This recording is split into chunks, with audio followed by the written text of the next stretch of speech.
कहानी की शुरुआत में जियांग जुई को दिखाया जाता है, जो कि हमारी मेन लीड हीरोइन वैन ली के हस्बैंड होते हैं। वो अपना हाथ बढ़ाते हैं और कार से उसको उतारते हैं।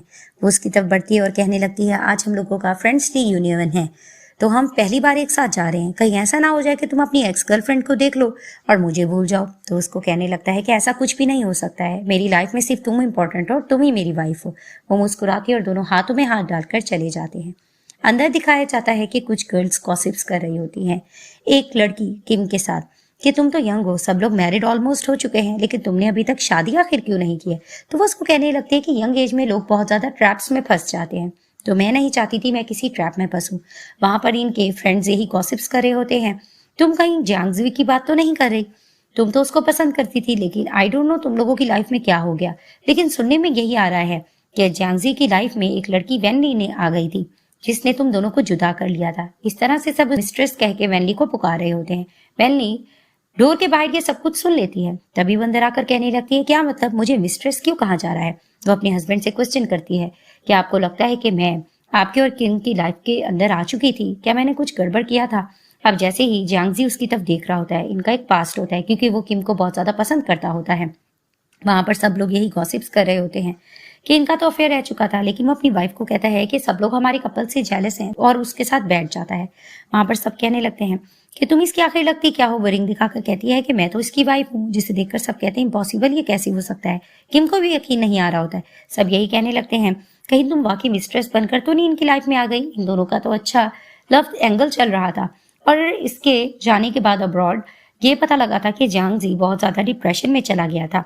अब इस तरह की बातें चल रही होती हैं, लेकिन वेनली साफ कह रही होती है कि ऐसा कुछ भी नहीं था, मैं इसके साथ बिल्कुल हैप्पी हूँ। तो सब लोग यही गॉसिप्स कर रहे होते हैं कि तुम इसकी लाइफ में एक थर्ड व्हील आ चुकी हो, ऐसा ही है ना। लेकिन वो मुंह तोड़ जवाब देती है और अपने हस्बैंड से क्वेश्चन करने लगती है, क्या वाकई तुम्हें ये पसंद तो नहीं अब तक। और उसकी तरफ देख रही होती है कि जो कि किम को देखा जा रहा होता है। वो देखती है, फ्लैशबैक में दिखाया जाता है कि जियांगजी किम को कॉलेज लाइफ से पसंद करता होता है, उसके लिए लंच वगैरह लेके जाता है, लेकिन वो हमेशा फेंक देती है और उसको इग्नोर करती होती है। वो उसको कहता भी है कि तुम्हारे डैड तुम्हें बहुत ज्यादा ज्यादती करते हैं, तो मैं तुम्हारी केयर कर सकता हूँ, लेकिन वो उस पर ज्यादा ध्यान नहीं करती। अब उसने उसके लिए जो लेटर्स लिखे होते हैं उसको देखकर भी वो फेंकने जा रहा था, थोड़ा डिप्रेशन में जा चुका होता है। वो जैसी इसकी तरफ देखती है, इसकी केयर करने वैनली लग जाती है और इनके पेरेंट्स आपस में बिजनेस पार्टनर भी बन जाते हैं, जिसकी वजह से ये लोग एक साथ रहने लग जाते हैं। वो जैसी जाने लगती है तो नशे में होता है, जियांगजी उसको रोकने लगता है कि तुम मत जाओ, लेकिन वो कहने लगती है कि हमारा कोई मैच नहीं है। तो वो उसको कहता है कि प्लीज मत जाओ, मैं सिर्फ तुम्हें पसंद करता हूँ और मैं तुम्हारे बगैर नहीं रह सकता, और उसको किस करने लगता है। वो ये सब कुछ सोच रही होती है, वहां से जाने लगती है, लेकिन जियांगजी उसको रोकने लगता है और कहने लगता है, मैं सिर्फ तुम्हें पसंद करता हूँ, मैं इस तरह के बदमाश लोगों को बिल्कुल पसंद नहीं करता, जिनको किसी के प्यार की कदर भी ना हो। चलो, मुझे तुम्हारे साथ टाइम स्पेंड करना, हमें चलना चाहिए। वो जाने लगती है, पीछे से किम रोकती भी है, लेकिन वो अपनी वाइफ को लेकर बाहर चला जाता है। ये लोग बाहर जैसे ही जाते हैं, वैनली उससे क्वेश्चन करने लगती है कि तुम सच बताओ, तुम्हारे दिल में अगर अभी भी किम है तो मैं वहां से जा सकती हूँ। लेकिन वो उसको कहता है ऐसा कुछ नहीं, और उसको किस करने लगता है और कहता है कि हमें घर चलना चाहिए, मुझे सिर्फ तुम्हारी नीड है। वो घर जाते हैं, थोड़ा रोमांटिक होने लगता है, उसको किसिंग वगैरह करता है, उसके साथ रोमांटिक होने लगता है कि अचानक से कॉल आती है जो कि स्पीकर पे वैनली का हाथ लग जाता है। उसमें किम कहे जा रही होती है कि 5 साल का हमारा रिलेशनशिप था, आज तुमने मुझे किस तरह से गाली दी, मुझे बिल्कुल बर्दाश्त नहीं हुआ। जिसे देखकर वैनली को गुस्सा आता है। वो कॉल उठाकर कहती है कि ये टाइम सही नहीं था कॉल करने का, फिलहाल मैं प्रेगनेंसी की तैयारी कर रही थी और तुमने ये क्या कर दिया। तभी फिर वो अपने हस्बैंड से दोबारा क्वेश्चन करती है, क्या वाकई तुम्हारे दिल में अगर वो नहीं है तो तुम मुझे बता सकते हो। वो उसको कहता है, मैं बिल्कुल उसको पसंद नहीं करता हूँ, फिलहाल तुम्हें रेस्ट करना चाहिए। वो वहां से जा चुका होता है। अब रात का टाइम बहुत ज्यादा गुजर चुका होता है। जाग होती है वैनली की। वो कहती है कि आखिर जियांगजी कहाँ चला गया है। वो बाहर जाकर देखती है ऊपर से कि किम उसके पास होती है और उसको जाने से रोक रही होती है और कहती है, मैं तुम्हें पसंद करती हूँ, प्लीज तुम मेरे साथ ऐसा मत करो। तभी फिर वो उसकी फियांसी फू शियान को कॉल करके कहता है कि अपनी फियांसी को यहाँ से लेकर तुम चले जाओ। वो कहने लगती है, तुम मुझसे इतना ज्यादा रूठ क्यों हो रहे हो। वो उसको कहता है कि तुमने खुद ही मुझे अपने से दूर भेजा था, अब तुम दोबारा मेरे पास क्यों आ गई हो, हम दोनों का फ्यूचर एक साथ नहीं हो सकता है। उसको मनाने की कोशिश करती, मुझे लास्ट चांस दे दो, मुझे पता है तुम मुझे पसंद करते थे। वो उसको किस करने लगता है। वहां पर ये फू शियो, जो कि इस ड्रामे का मेन लीड हीरो है, आ चुका होता है। उसको धक्का दे देता है। तो जैसे वो आता है तो दिखाया जाता है कि वैनली की बेस्ट फ्रेंड भी उसको कॉल करती है और कहने लगती है कि मीडिया के सामने तुम्हारे हस्बैंड और किम की बहुत सी आज वीडियोस आई हैं, जिसे देखकर लोग गॉसिप्स कर रहे हैं और हमारी कंपनी में थोड़ा प्रॉब्लम हो सकता है। वो उसको कहती है ठीक है। वहां पर ही दिखाते हैं कि जैसे ही फू शियो किम को गोद में उठाता है और ऊपर से देखता है वैनली को मुस्कुराता है और वहां से जा चुका होता है। अब दिखाया जाता है कि नेक्स्ट डे जियांग जी के पेरेंट्स आते हैं और उसको कहने लगते हैं वो लड़की तुम्हारे लिए ठीक नहीं थी और कंपनी की रेपुटेशन खराब हो रही है। आईना तुमने ऐसा करने की कोशिश की तो देखो मैं तुम्हारे साथ करते क्या हूँ। वो ये कहकर चले जाते हैं। पीछे से जैसे ही वहां पर वैनली आती है तो ये अपनी वाइफ को एक्सक्यूज करने लगता है, आई एम सॉरी, मेरी वजह से तुम्हें कोई प्रॉब्लम तो नहीं हो सकेगी क्योंकि हमारे दरमियान ऐसा कुछ भी नहीं था, तो मुझे प्लीज गलत मत समझो, मैं सिर्फ तुम्हें पसंद करता हूँ। उसको एक्सप्लेनेशन देने की कोशिश कर रहा होता है। वहां पर ही वो सोचने लगती है कि इसका हस्बैंड इसके साथ सिंसियर है और वहां पर ही वो कहती है ठीक है मैं तुम पर ट्रस्ट करती हूँ और वो खामोश हो जाता है। नेक्स्ट डे दिखाते हैं ये लोग कंपनी के लिए जैसे ही जाते हैं वहां पर सामने से भाग कर किम आ रही होती है और वो जख्मी हालत में होती है। इसको फ्लैशबैक में याद आता है कि जब इसके फादर इसको टॉर्चर किया करते थे तब भी वो इसी तरह से इसके पास आती थी और आकर इससे हेल्प मांगती थी। वो उसको देखकर उसको पुराने दिन याद आते हैं। वो अपनी वाइफ का हाथ छुड़वाता है और उसके अपनी बाहों में ले लेता है। उसकी वाइफ शॉक्ड हो जाती है। तभी वहां पर किंग नाटक करने लगते हैं, आई एम सॉरी, मैं तुम लोगों को जुदा नहीं करना चाहती थी, मैं बैंकक्रप्ट हो गई, मेरी लाइफ में कुछ प्रॉब्लम आ गई जिसकी वजह से मैं यहाँ हूँ, आइंदा मैं बिल्कुल भी जियांग जी के सामने नहीं आऊंगी। वो रोते हुए कहकर चली जाती है और पीछे से जियांग जी उसको देख रहा होता है और उसकी वाइफ मन में सोचने लगती है कि इसको कितनी प्यार भरी नजर से देख रहा है। तभी फिर वो उसको कहने लगती है कि इसकी फैमिली में अगर कोई इश्यू हो गया, आई विश कि वो मसला ठीक हो जाए। तो वो उसको कहता है मुझे इसकी बिल्कुल भी परवाह नहीं है। तभी फिर वो उसको कहती, लेकिन वो इस तरह से जब वो कह रही थी, लेकिन वो उसको गले लगाकर कहता है कि मैं तुम पे ट्रस्ट करता हूँ, ऐसा कुछ भी नहीं, इसने जो कहना है कहने दो। नेक्स्ट डे दिखाते हैं काम कर रही होती है वैनली और उसकी असिस्टेंट आकर बताने लगती है कि आपके अकाउंट से 500 मिलियन ले लिए गए हैं। वो अपने हस्बैंड को कॉल भी करती है। वो जैसे ही घर जाती है वो देखती है कि इसका हस्बैंड प्रोटेक्ट कर रहा है किम को। तभी वो कहती तुमने 500 मिलियन क्यों निकाले हैं? तो वो उसको कहने लगता है हाँ मैंने निकाले हैं। और उसको जवाब देकर कहने लगता है कि इसकी फैमिली को बैंकरप्ट करवाने वाली तुम थी। वो पेपर्स फेंकता है जिसे देखकर वो शॉक्ड हो जाती है कि ये सब कुछ क्या चल रहा है, मैंने ऐसा कुछ भी नहीं किया था। लेकिन इसका हस्बैंड इस पे इल्जाम पे इल्जाम लगा रहा था, ये सब कुछ तुम्हारी वजह से हुआ था। जिसे देखकर वो कहती है ऐसा कुछ भी नहीं है और जानबूझकर किम ये नाटक करने लगती है कि प्लीज अगर मुझे चोटें वगैरह आई हैं तो तुम इसको कुछ भी मत कहो। लेकिन इसका हस्बैंड इसको टॉर्चर कर रहा होता है कि मुझे नहीं पता था तुम जेलसी में इस हद तक जा सकती हो। उसको कहती है कि तुम इसकी बातों में किस तरह से यकीन कर सकते हो, ऐसा कुछ भी नहीं है। लेकिन किम भी जानबूझकर अपने वश में करने की कोशिश कर रही थी जानजी को। उसको साफ कहने लगता है तुम्हें किम से सॉरी करना होगा, तुमने गलत किया है, इसकी वजह से ये फंस चुकी है। वो इनकार कर भी रही होती है लेकिन उसको कहता है तुम्हें सॉरी करना होगा। वो चिल्लाकर कहती है मैं बिल्कुल सॉरी नहीं करूंगी। उसको थप्पड़ मारने लगता है। तो फ्लैशबैक में वो सोचती है कि किस तरह से इन लोगों ने अच्छे दिन बिताए थे और किस तरह से इसका हस्बैंड इसे प्यार करता था। अब वो ये सारी चीजें सोच रही होती है। उसको जैसे थप्पड़ मारता है वो गिर चुकी होती है। वहां पर सब कॉलीग्स गॉसिप्स कर रहे होते हैं कि इन दोनों का तो अच्छा कपल था, ये कैसे हो सकता है। वो उसको कहने लगती है कि ठीक है अगर तुम इसकी वजह से मेरा दिल दुखा रहे हो और तुम्हें पता भी है मेरे दिल पे क्या गुजर रही है कि तुम इसकी साइड ले रहे हो, जिसे देखकर वो थोड़ा पछता भी रहा होता है। उसको डाइवोर्स की धमकी देके जाने लग रही होती है। बीच में किम बोलने की कोशिश करती है कि मैं मानती हूँ मैं तुम्हें पसंद करती हूँ, मैं तुम्हें किसी और का होता हुआ नहीं देख सकती, लेकिन मैं ये भी नहीं चाहूंगी कि तुम लोगों का रिलेशन टूट जाए। वो जान के ऐसा कहती है। लेकिन वो उसको कहने लगती है कि ठीक है अगर तुमने मुझे 500 मिलियन नहीं देने तो ये कंपनी मेरे नाम कर दो, क्योंकि ये कंपनी में ज्यादा मैंने इन्वेस्ट किया था। इस चीज को लेकर इनकी आर्ग्यूमेंट बढ़ती है। इसका हस्बैंड कहने लगता है जी नहीं, ये कंपनी में तुम्हें बिल्कुल नहीं दे सकता। तो वो उसको कहती है ठीक है मेरी 500 मिलियन दो। तो उसको कहता है वो मैं नहीं दे सकता, तुम्हें इससे सॉरी करना होगा। लेकिन वो इनकार कर रही होती है। वहां उसको धक्का लगता है और चोट लग चुकी होती है। और वहां पर ही दिखाते हैं फूशियन आता है। वो जैसे ही आता है और आकर कहने लगता है कि तुम ठीक तो हो ना, पैसे देने के लिए मैं तैयार हूँ। वहां पर मूड बन जाता है जियांग जी का। वो उसको कहने लगता है कि तुम तो इसके फियांसी, तुम बीच में क्यों बोल रहे हो। तो उसको कहता है पैसे मैं देने के लिए तैयार हूँ। तो वहां पर ही मन में सोचने लगती है कि मिलनी कि हाँ पैसों की तो मुझे जरूरत है, मैं इससे उधार पे ले लूंगी। वो उसको कहती ठीक है मैं इससे पैसे लेने के लिए तैयार हूँ। तभी फिर वो उसको कहता है कि हाँ मेरा एक क्वेश्चन है, अगर मैं तुम्हें पैसे दूंगा तो इसके लिए तुम्हें अभी उसको डाइवोर्स देनी होगी। तो सब लोग कहने लगते वाह ये कितना ज्यादा हैंडसम है और इसके लिए ये आया हुआ है। इस तरह की गॉसिप्स चल रही होती। तो वो मन में सोचने लगते हैं कंपनी को बचाने के लिए मैं कुछ भी कर सकती हूँ, अपने पाँव पे तो मुझे खड़े होना है। वो डील कबूल कर लेती है और फ्यूशियन को कहती है ठीक है मैं तुमसे पैसे लेने के लिए तैयार हूँ। उसको कहता है कुछ देर में मेरे पास आ जाना एग्रीमेंट साइन करने के लिए। वो जाने लगती है। उसका हस्बैंड उसको रोकता भी है लेकिन वो उसको धक्का दे देती है, जिस लड़की के लिए तुम मुझसे लड़ रहे हो अब अगर मेरे हाथ में कोई चीज आ रही है तो तुम्हें बीच में बोलने की जरूरत नहीं है। इस चीज के लिए कोई आर्गुमेंट बढ़ती है। वो उसको रोकने भी लगता है और उसको कहता है कि प्लीज तुम सोच लो, मैं तुम्हें डाइवोर्स नहीं दे सकता। तो उसको कहती है इस लड़की के लिए तुम मुझ पर इल्जाम लगा सकते हो बिना सबूत के, बिना किसी एविडेंस के, लेकिन अब तुम मुझे इस तरह से क्यों कह रहे हो, मैंने अपना मन बना लिया है। इस चीज को लेकर आर्गुमेंट चल रही थी। बीच में किम भी बोल रही होती है लेकिन वो अपने लॉयर को कॉल कर देती है और वहां पर ही वो जा चुकी थी फूशियान के साथ। उसके जाने के बाद किम फिर से अच्छा बनने का नाटक कर रही होती है। उसको कहने लगती है तुम्हें चिंता करने की जरूरत नहीं, मैं तुम्हारे साथ हूँ। तो वो उसको कहता है कि तुम्हें भी अब स्ट्रगल करने की जरूरत नहीं है। और वहां पर ही लॉयर की तरफ से कुछ पेपर्स आते थे जिसे देखकर जियांग जी का मूड बन जाता है। लेकिन वो किम को यकीन दिलाते कि तुम फिक्र मत करो, मैं तुम्हारे साथ हूँ, सब कुछ ठीक हो जाएगा। सीन शिफ्ट होता दिखाते हैं कि वैनली जैसी जा रही होती है तो वो पीछे से फूशी को देखकर कहती है तुम यहाँ क्या करे। तो उसको कहता है मेरी कार खराब हो गई है तो मैं तुम्हारे साथ चलना चाहूंगा। जैसे ही वो उसको अपनी ऑफिस में लेके जाता है वो जैसे ही वैनली की फोटो देखता है वो जल्दी से उसको छुपा देता है। और वहां पर ही इनका असिस्टेंट आता है लोन के एग्रीमेंट्स कॉन्टैक्ट लेकर। तो उस पे वो साइन कर देती है और उसको कहने लगती है बहुत जल्दी मैं तुम्हें तुम्हारे पैसे वापस कर दूंगी, और उसकी रिंग भी वहां गिर जाती है, उसको पता नहीं चलता है। वो फोटो फ्रेम उठाकर मैनली का देखने लगता है। फ्लैशबैक में दिखाया जाता है एक वेट्रेस के साथ एक लड़का बदतमीजी कर रहा होता है, उसको मारने जा रहा होता है, लेकिन वहां पर मैनली पहुंच जाती है और उस लड़की को प्रोटेक्ट करती है, उस लड़के को सबक सिखाती है और उस लड़की को कहती तुम बहुत अच्छा काम कर रही हो, और उसको फ्लावर देती है और वहां से जा चुकी होती है। वहां पर ही फूशियो खड़ा होता है, तब से वो इससे इम्प्रेस हो चुका होता है। अब जैसे ही घर जाती है मैनली, वो अपने हस्बैंड को देखकर कहती है कि तुम मेरे आगे कभी भी स्मोक नहीं करते, अब तुम क्यों कर रहे हो? तो उसको कहता है कि तुम्हें पता भी है मैं बहुत ज्यादा दुखी हूँ जिसकी वजह से कर रहा हूँ। जिस चीज को लेकर इनकी फिर से आर्गुमेंट चल रही थी किम को लेकर, वो उसको मनाने की कोशिश कर रहा होता है कि मैं तुम्हें डाइवोर्स नहीं देना चाहता।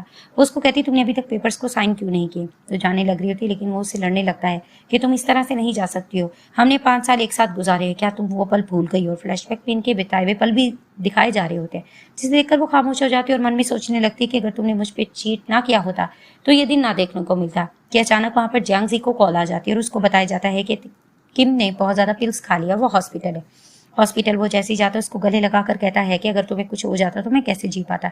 तो फिर वो उसको कहने लगती है कि मैं भी तुमसे बहुत प्यार करती हूँ, मैं तुम्हारे बगैर नहीं रह सकती। ये सब कुछ वहां पर वैनली देख रही होती है और मन में सोचने लगती है कि मुझे इडियट बनने की जरूरत नहीं है। जब ये दोनों एक दूसरे को प्यार करते हैं तो मुझे जियांग जी की बातों में नहीं आना चाहिए। वो अपना आंसू पोंछ कर जाने लगती है। उसके डैड सामने से आते हैं और उसको थप्पड़ मारकर कहने लगते हैं कि तुम्हें जियांग जी को छोड़ने की जरूरत नहीं है। तुम्हें पता है ना कि जब से तुमने उससे शादी की है उसके डैड और मेरा बिजनेस अच्छा चल रहा है। और दूसरी तरफ से दिखाते हैं कि ऑफिस में बैठा होता है फूशियो, वो रिंग देख लेता है जो कि वैनली भूल चुकी होती है, जिसे देखकर वो मुस्कुराने लगता है कि फाइनली इसके अपने हस्बैंड को छोड़ ही दिया है। अब इसके फादर आर्ग्यूमेंट कर रहे होते हैं, वो मनाने की कोशिश करती है कि डैड वो अच्छा इंसान नहीं है, उसकी लाइफ में किम आ चुकी है, मैं क्या करूं। लेकिन उसके फादर उसको बहुत ज्यादा डांटने लगते हैं कि नहीं, तुम्हें उसको अपनी लाइफ में वापस लाना पड़ेगा, वरना तुम देखो तुम्हारे साथ होता ही है। उसको धमकाकर चले जाते हैं। वहां पर ही बारिश होने लगती है कि अचानक से फूशियो आता है। वो उसकी तरफ देखने लगती है, वो उसको देखता है, उसका ब्लड साफ करता है और उसको अपने साथ जाने की बात करता है। तो उसको कहती है तुम्हारा इससे मतलब नहीं होना चाहिए, लेकिन उसको गले लगाकर कहने लगता है कि मैं तुम्हारी हर तरह से हेल्प कर सकता हूँ। वो उसको बार में लेके जाता है, पीने के लिए कुछ देता है और उसको रिंग देकर कहता है ये रिंग तुम्हारी ऑफिस में रह चुकी थी। वहां पर ही उसकी बेस्ट फ्रेंड ने फोटो भेजी होती है जियांग जी की और कहने लगती तुमने इसके साथ बहुत अच्छा किया है। वहां पर फ्यूशियो भी इसको समझाने की कोशिश करता है कि ऐसे लोगों के साथ ऐसा ही अंजाम होना चाहिए और उससे बदला ले लेना तुम्हें चाहिए। तभी वो उसको कहने लगती मेरे पास जैसे 500 मिलियन आ जाएंगे तो मैं तुम्हें लौटा दूंगी। वो ये कहकर बाहर चली जाती, उसके हाथ में रिंग होता है, वो रिंग भी वहां पर फेंकती है और वहां से जा चुकी होती है। अब दिखाती है बहुत ज्यादा सक्सेसफुल हो चुकी होती है। वहां पर वो सोच रही होती है कि मेरी कंपनी अच्छी जा रही है, अगर मेरे और मेरे हस्बैंड की डाइवोर्स के बारे में पता चला तो मेरी कंपनी की रेपुटेशन खराब हो सकती है। वो अपने हस्बैंड को कॉल करती है जो किम के पास बैठा होता है, उसको कहने लगती है आज की पार्टी है तुम्हें आना चाहिए। तो वो उसको कहती है तुम इतना खुश क्यों हो? तो वो पार्टी में जाने की बात करता है, तो उसको कहती है मैं भी जाऊंगी। उसको कहता है हाँ तुम जा सकती हो। तो उसको कहती है लेकिन तुम्हारी वाइफ का मुझे देखकर मूड ऑफ हो जाता है, मैं इसके लिए क्या करूँ? वो उसको मनाने की कोशिश करता है ऐसा कुछ भी नहीं होगा।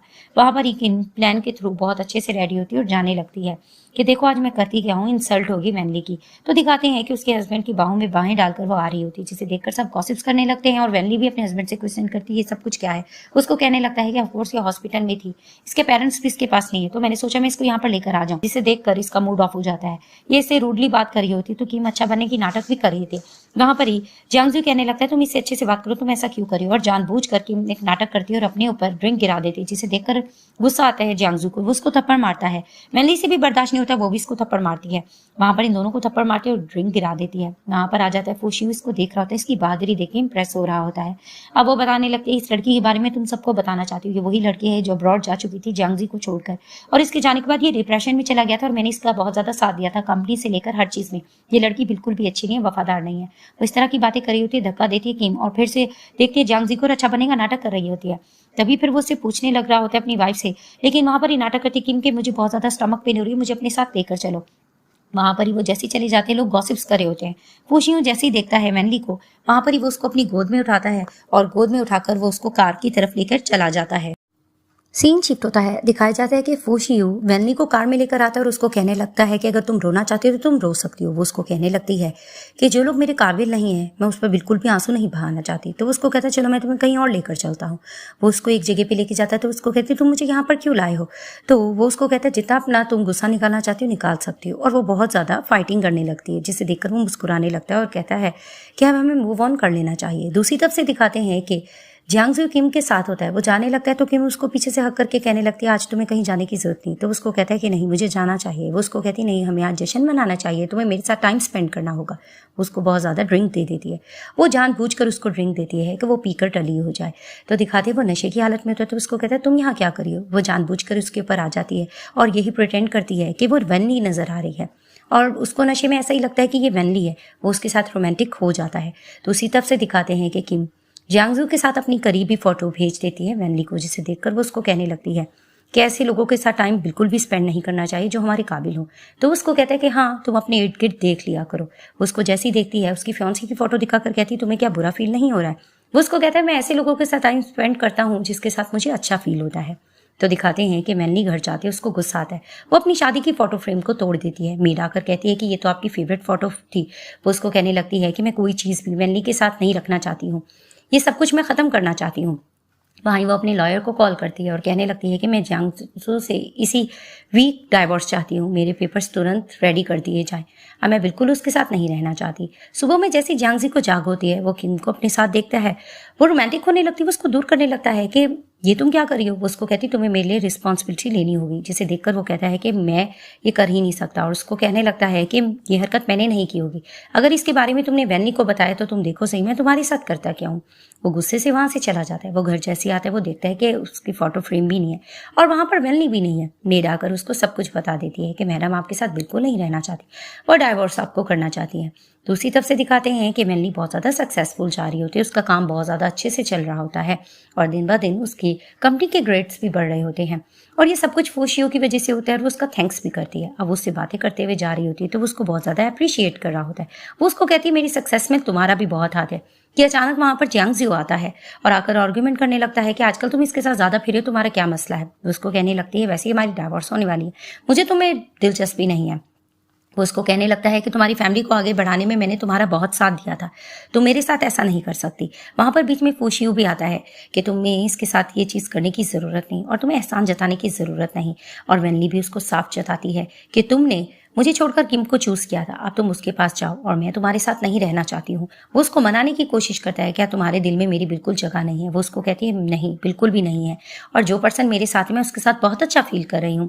वो फीशू को अपने साथ लेकर चली जाती है, जिसे देखकर जियांगजी को जलन होने लगती है। वो घर जैसे ही लौटता है तो किम सामने खड़ी होती है। वो उसको हक करके कहने लगता है कि जितनी अच्छी तुम हो काश वैसी ही वैनली हो जाती तो कितना अच्छा होता। दूसरी तरफ से दिखाते हैं कि वैनली रेडी हो रही होती है। उसके डैड की कॉल आती है और कहने लगते हैं कि अगर आज घर तुम अपने साथ जियांगजी को नहीं लेकर आई तो तुम देखो मैं तुम्हारे साथ करता क्या हूँ। आज तुम्हें यहाँ पर आना होगा क्योंकि उसके पेरेंट्स भी आ रहे हैं। वहां पर वो ड्रेस सिलेक्ट करने लगती है तो मेड उसको कहने लगती है कि ये आप सिलेक्ट मत करें, आपके लिए तो जियांगजू ने ड्रेस सिलेक्ट किया है। उसको कहती मुझे इसकी परवाह नहीं, अब मैं अपने मन की करूंगी। अब कार में किम बैठी होती है जियांगजू के साथ और यही बात कर रही होती है कि तुम मुझे अपने पेरेंट्स के पास लेकर जा रहे हो, वो तो मुझे देखकर एतराज करेंगे और तरह तरह की बातें करेंगे। जिसे देखकर वो उसको तसल्ली देता है कि नहीं नहीं ऐसा कुछ भी नहीं होगा, बहुत ज़्यादा मिसअंडरस्टैंडिंग चल रही है, तुम साथ चलोगी सब कुछ क्लियर हो जाएगा। तो वो मान जाती है। तो जैसी उसकी कार रुकती है वो देखता है कि सामने से कार में वैनली आ रही होती है और वो बहुत प्यारी लग रही होती है। वो आकर इसको कहता भी है कि जो ड्रेस मैंने तुम्हारे लिए सिलेक्ट किया था तुमने वो सिलेक्ट क्यों नहीं किया।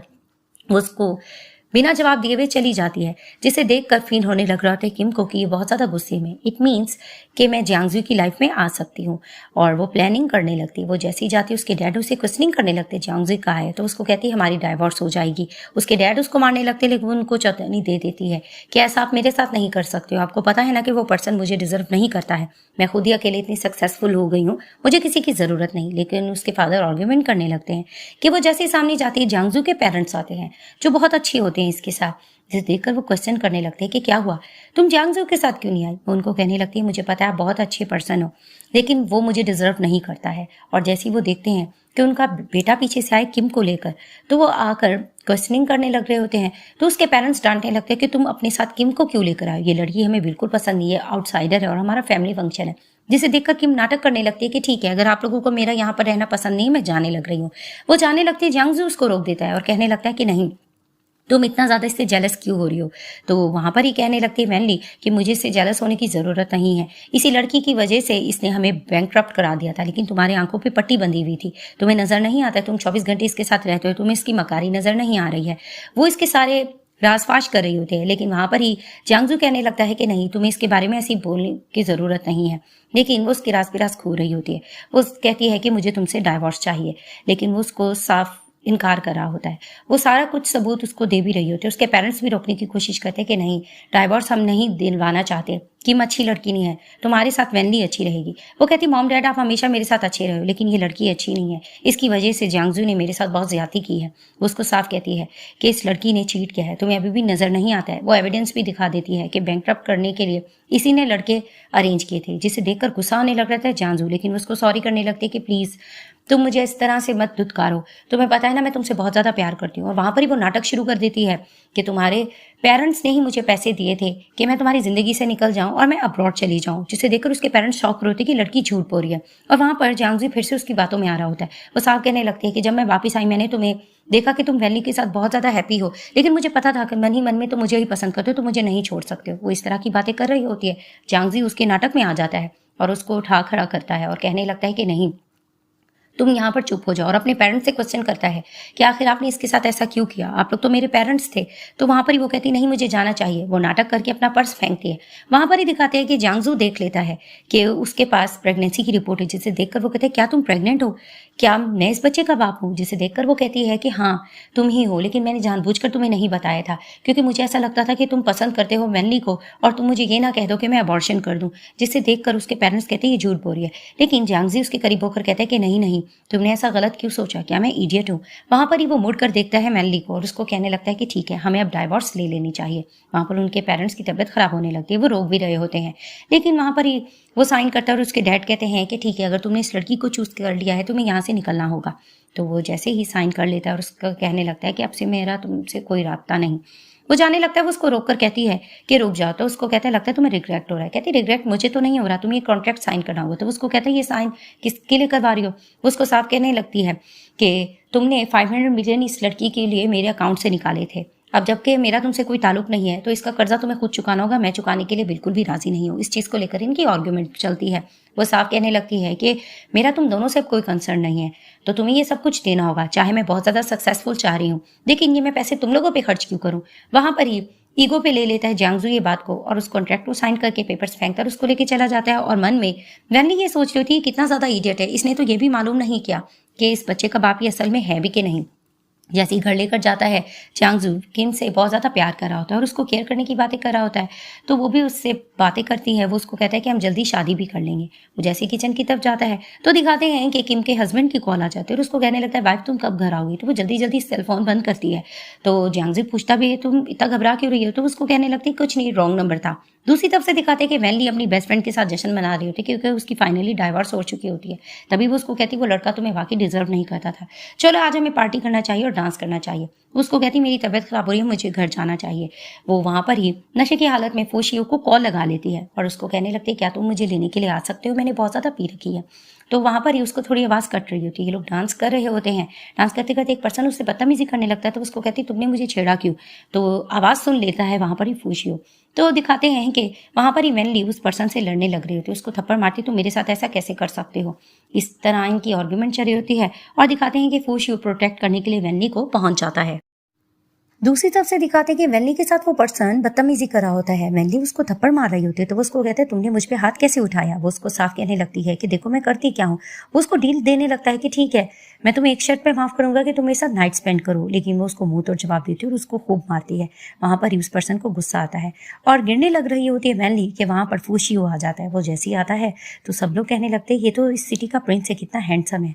और वो गुंडे भाग जाते हैं और गोद में उठा लेता है वैनली को फूशियो।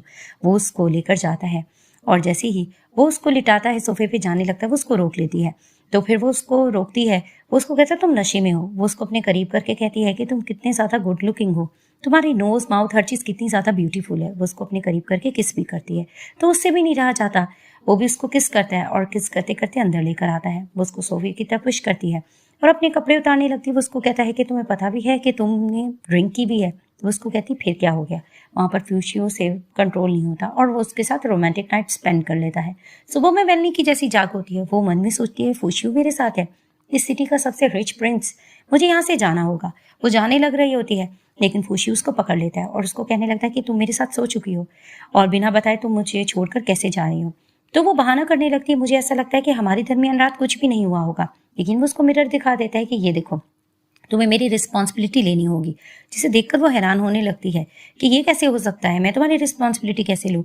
इस सिटी के सबसे रिच पर्सन तुम हो, लड़कियां तुम्हारे इर्द गिर्द घूमती होंगी, तो मैं तुम्हारी रिस्पॉन्सिबिलिटी क्यों ना लूँ? लेकिन वो उसको साफ कहने लगता है कि ये मेरा फर्स्ट टाइम था, तो तुम्हें इसके बारे में सोचना चाहिए।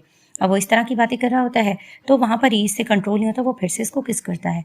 तो वो उसको हैरानगी से देखने लगती है। वो उसको कहने लगता है कि तुमने मुझे चूज कर लिया है कि नहीं, लेकिन मैंने तुम्हें चूज कर लिया है। जिसे देखकर वो कहने लगती है, क्या तुम सिख हो? वो उसको दोबारा से किस करता है और कहता है कि मैं तुम्हारे साथ फिर से करना चाहता हूँ, फिर से रोमांटिक हो जाता है। अब दूसरी तरफ से दिखाते हैं कि जियांग किम को लेकर आता है और कहने लगता है कि चलो हमें सर्टिफिकेट ले लेना चाहिए। जिसे देखकर किम थोड़ा घबरा रही होती है। उसको कहता है तुम भी मुझसे शादी करना चाहती थी और वैसे ही तुम प्रेग्नेंट हो, तुम्हारी बैली बढ़ जाएगी, तुम पर लोग बातें बनाएंगे, तो हमें शादी कर लेनी चाहिए, ये हमारे ज्यादा ठीक रहेगा। वो वहां पर ये उसको बात कर रहा होता है कि अचानक दिखाते हैं कि इनका हस्बैंड और उनका बेटा ढूंढ रहे होते हैं और वो कहता है कि मॉम हमें मिल जाएगी कि नहीं। कि अचानक वो कहते हैं वो देखिए डैड, मॉम वो रही। तो जैसे ही बच्चा भाग कर आता है और कहने लगता है मॉम, और वहां पर ही जियांग कहने लगता है तुम्हें गलत फहमी हुई है बेटा, ये आपकी मॉम नहीं है। तभी किम का हस्बैंड आकर कहने लगता है कि ये मेरी ही वाइफ है। तो डरने लगती है किम और जानबूझकर नाटक करती है कि प्लीज ये मेरा हस्बैंड है, मुझे इससे डर लग रहा है, तो मुझे बता लो।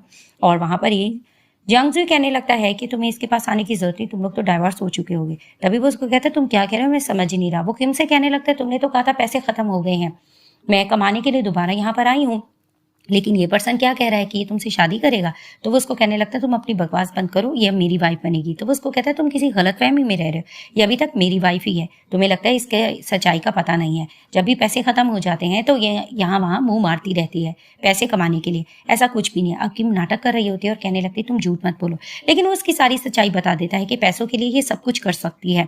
और वहीं वो उसको कहता है कि जब तुम इधर उधर होते थे तो ये हमेशा मेरे पास आ जाया करती थी बच्चों से मिलने के बहाने, और तुम्हें पता है कि ये दोबारा से प्रेग्नेंट भी है, 2 मंथ की प्रेगनेंसी है। जिसे देखकर हैरान होता है जियांग कि तुम झूठ बोल रही हो। और वो जैसी रिपोर्ट देखता है कि बाकी 2 मंथ की प्रेगनेंसी है और इसका हस्बैंड इसके पोल खोले जा रहे हैं, जिसे देखकर वो शॉक्ड हो जाता है। अभी वो उसके सारे पोल खोल देता है, तभी वो कहने लगती है सब कुछ मैंने तुम्हारे लिए किया था, प्लीज तुम मुझे छोड़कर नहीं जा सकती। जिसे देखकर इसको गुस्सा आता है और कहने लगता है तुम्हारी वजह से मैंने मैनली को डाइवोर्स दी थी, मैंने सोचा नहीं था कि तुम इतनी घटिया लड़की निकलोगी, अब से मेरा तुम्हारा कोई रिलेशन नहीं। तो ये कहकर चला जाता है। वो जैसे अपनी कंपनी जाता है, वो अपने असिस्टेंट को बुलाकर कहने लगता है कि किम फैमिली से मेरा कोई भी ताल्लुक नहीं है, मैं उनको कोई पैसा नहीं देना चाहता। दूसरी तरफ से मैनली की बेस्ट फ्रेंड उसको सारी डिटेल्स दे रही होती कि किस तरह से तबाह हो चुका है जियांग और किम ने उसकी किस तरह से धोखा किया था। उसका तो ऑलरेडी हस्बैंड भी था और वो पहले से प्रेग्नेंट भी थी। तो वैनली कहने लगती है मुझे उसकी सच्चाई बहुत पहले से पता थी, अच्छा ही हुआ उसका साथ ये सब कुछ हुआ। कि अचानक पीछे से खुशी हुआ था और उसको हक करने लग रहा होता है। और वहीं वो उसको कहती है ये तो फ्यूशियो की आवाज आ रही है। तो वो उसको कहती है ऐसा कुछ भी नहीं है। तो फिर उसकी फ्रेंड कहती है इट मीन्स कि तुम लोग बहुत करीब हो चुके हो। और पीछे से वो रोमांटिक होने लगता है, फोन रख देता है और उसको किस करने लगता है। जैसे उसको किस करने लगता है तो उसको कहती है तुम्हारे साथ प्रॉब्लम क्या है। वो दोबारा से उसको किस करता है और फिर उसको कहने लगता है कि तुम मुझे अपना नाम कब दोगी। कि अचानक उसको कॉल आ जाती है, कॉल अटेंड करती है, जियांग की मॉम होती है और उससे सॉरी करने लगती है कि किम की बातों में आ गया था मेरा बेटा, प्लीज तुम उसको चांस दे दो और उसके साथ शादी कर लो। जिसे देख के फूशियो को जलन होने लगती है। वो सेलफोन रख लेता है और उसको कहने लगता है एक बार पहले भी तुमने मुझे धुतकारा था, मत धुतकारो। तो उसको कहती क्या मतलब। फ्लैशबैक में दिखाया जाता है कि जब 5 साल पहले वैनली की कंपनी बैंकक्रप्ट हो चुकी होती है तो फूशियो ने इसको कॉल किया होता और इसको ऑफर भी देता है कि मैं तुम्हारी कंपनी बचाना चाहता हूँ, लेकिन वो कॉल रिजेक्ट कर देती थी। तो वो हैरान होकर कहती क्या वाकई वो तुम थे। तो उसको कहने लगता है कि हाँ मैं था, लेकिन तुमने मेरी बात पे यकीन नहीं की, लेकिन अब मैं चाहूंगा कि तुम मेरे बारे में सोच लो, तुम मुझे चूज कर लो। और तुम्हें पता है मैं तुम्हें बहुत पहले से पसंद करता हूँ और बिल्कुल भी जियांग तुम्हें डिजर्व नहीं करता था और मैंने तुम्हें चुन लिया। और उसको किस करने लग जाता है। और दिखाते हैं कि नेक्स्ट डे लोग शॉपिंग के लिए जाते हैं। वहां पर दिखाते हैं कि किम काम कर रही होती है सेल्स वुमेन का। वो जैसे इसको देखती है और इतराने लगती है और बातें सुनाने लगती है कि तुम्हें मर्दों की जरूरत पड़ेगी, तुम अकेले नहीं सक्सेसफुल हो सकती। लेकिन वैली उसको थप्पड़ मारकर कहती है कि ये तुम्हारी गलतफहमी है, तुमने मर्द ढूंढे हुए, मैं इस काम के लिए नहीं बनी। इस चीज को लेकर इनकी आर्गुमेंट चल रही होती है। वो उसको साफ जता रही होती है तुम इतनी फेमस नहीं हो सकती हो। फूशियो भी उसका साथ देने लगता है कि नहीं, वैनली अकेले बहुत कुछ कर सकती है, तुम्हें ये नजर नहीं आया। और वहां पर ही वैनली आकर किम को कहने लगती है कि तुमने गलती कर ली है, तुम्हें हमेशा खुद पे डिपेंड करना चाहिए था कि तुम एक औरत हो और एक औरत को अपने लिए बहुत कुछ करना चाहिए। उसके कान में आकर कहती है कि जब तुम बेड पर जियांग के साथ थी तो मैं बहुत ज्यादा फेमस हो गई थी। लड़कियों को हमेशा अपने पाँव पे खड़ा होना चाहिए और अपने लिए बहुत कुछ करना चाहिए।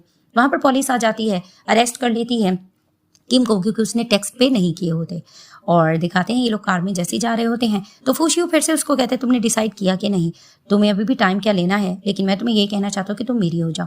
वहां पर दिखाते हैं कि आ जाता है जियांगजू। वो जैसे ही आता है तो वो दोबारा से माफी मांगता है और उसको कहता है मुझे अपनी गलती का एहसास हो गया। तो बीच में फूशी उसको रोकने लगा होता है, लेकिन मेनली साहब कहती है कि जियांगजू के नहीं, मैं तुम्हें पसंद नहीं करती, तुमने मुझे धोखा दिया था, उस लड़की के लिए तुमने मेरे एक बार भी कहना नहीं माना। वो उसको कहता है मेरी आंखों पर पट्टी बन गई थी, प्लीज तुम मुझे एक चांस दे दो, तुम मुझे माफ कर दो। लेकिन वो साफ कहने लगती है कि नहीं, अब मैं चांस नहीं देना चाहती। वैसे भी नेक्स्ट मंथ में धूमधाम से फूशियो के साथ शादी करना चाह रही हूँ। जिसे सुनकर फूशियो खुश होने लगता है और उसकी खूब तारीफ करने लगती है। जिस पर्सन को मैंने चुन लिया वो बहुत अच्छा इंसान है, अब मुझे तुम्हारे साथ टाइम स्पेंड करने की जरूरत भी नहीं है, तो मुझे भूल जाओ। वो अपना हाथ बढ़ाकर फूशियो के साथ चली जाती है। वो बहुत ज्यादा खुश होता है, उसको अंदर लेकर जाकर कहता है कि ये बताओ तुम बाहर क्या कह रही थी। वो उसकी तरफ अपना हाथ बढ़ाती है और कहने लगती है कि मैं तुम्हें हस्बैंड कह रही थी। जिसे देखकर वो कहने लगता है कि नेक्स्ट मंथ अगर हमने धूमधाम से शादी करनी है तो कल हमें मैरिज सर्टिफिकेट लेने जाना होगा। वो उसको कहती है हाँ क्यों नहीं, और वहां पर फिर से लोग रोमांटिक हो जाते हैं और इसी तरह से इस ड्रामे की हैप्पी एंडिंग हो जाती है।